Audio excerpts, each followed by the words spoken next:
Welcome back, everyone. As Mary Bruce reported earlier tonight, the Senate is still working through a marathon series of votes on President Trump's so-called One Big Beautiful Bill. His signature legislation that he's demanded be passed out of both chambers of Congress and on his desk by the 4th of July. The mega bill slashes federal programs and will impact the tax bills of millions of Americans. It's been in the headlines for months now, but so many still have questions about the nearly 1,000-page legislation. In tonight's Prime Focus, our Jay O'Brien met some of those people combing through this bill to determine how their lives might change. Here's what they had to tell him. The bill that Mike and Jason and all the people are working on is going to be, I think, amazing. It's President Trump's biggest legislative gamble of his second term, his so-called Big Beautiful Bill, putting a laundry list of campaign promises on the line. But beyond the drama on Capitol Hill, we found many average Americans poring over the bill's more than 1,000 pages. It's definitely going to help our firefighters. Do you feel heard by the politicians who represent you? No. Trying to figure out how it could change their lives. That's what Tanya's been doing, Zoe, alongside her loyal service dog, Zoe. Despite living just a state away from D.C. in Virginia, she's never paid attention to politics quite like this before. I'm sorry. 12 years ago, Tanya, who asked that we not use her last name, had 2 strokes that put her in this wheelchair. I went from a normal life to nothing, to being a bother in someone's family room, and I didn't know what to do. Do you sometimes think about the life you had? Every day. Tanya used to describe herself as a workaholic. She now lives off disability, government-subsidized health care, and SNAP, the Supplemental Nutrition Assistance Program, what used to be called food stamps. A federal initiative administered by each individual state, SNAP gives Tanya about $30 a month. She takes that money here to her local grocery store. I'm paying with EBT. To stock up on fresh fruits and vegetables her doctors say she needs to stay well. Could you afford that diet without SNAP? Not really, no. Not as healthy. There is not a lot left over in my monthly allowance for anything.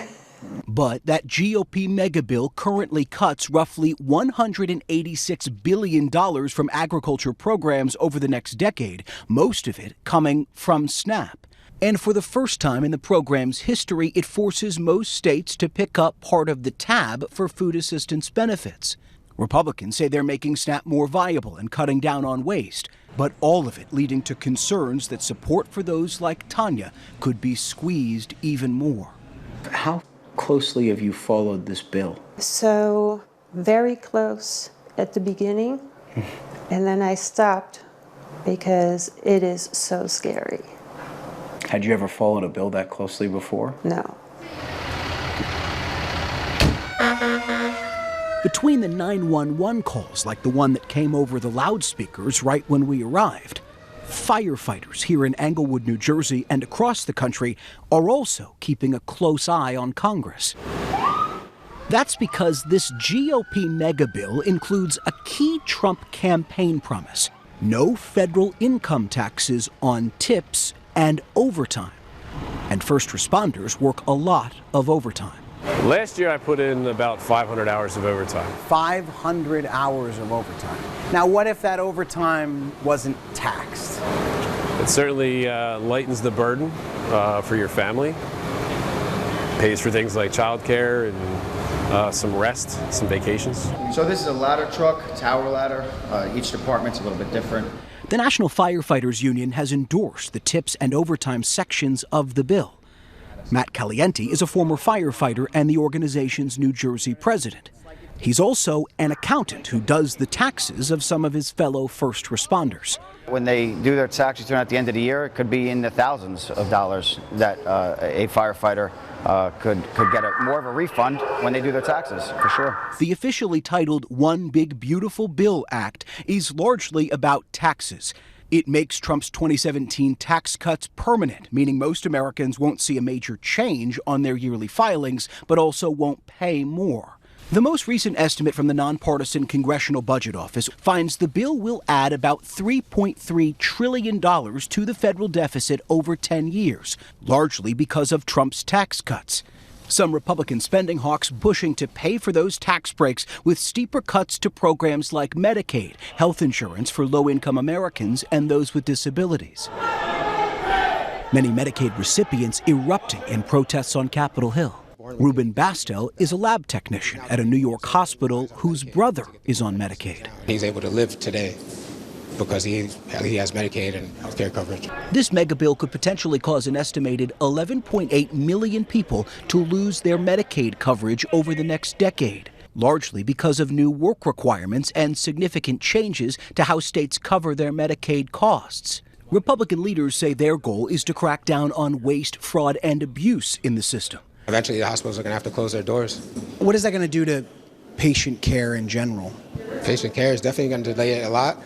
Patients won't be able to get treated. The bill also boosts military spending by $150 billion, including money to kick off the president's Golden Dome missile defense program. Plus, earmarks nearly $50 billion to restart construction of Trump's border wall.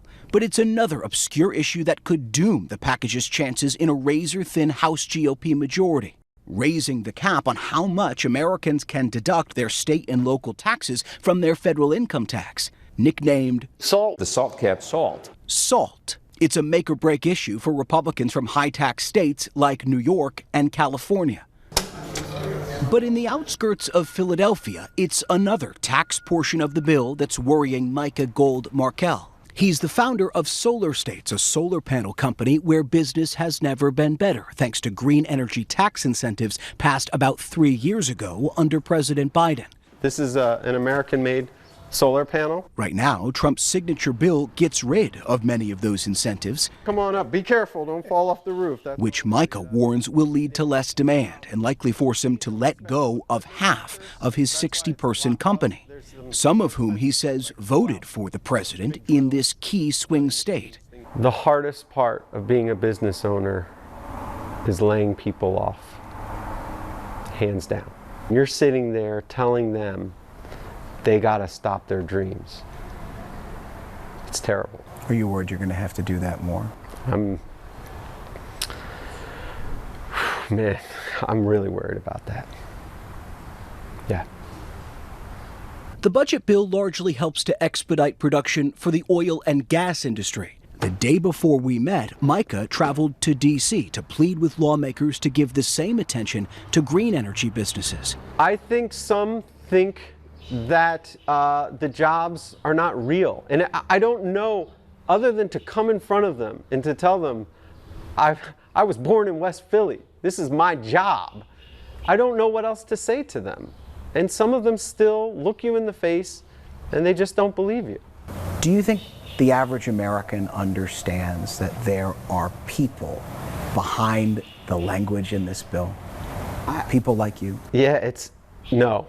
Is the short answer no. Back on Capitol Hill, the political pressure is on. President Trump is watching closely, demanding Republicans stick together and race to pass his mega bill by July 4th. But many Americans looking on too.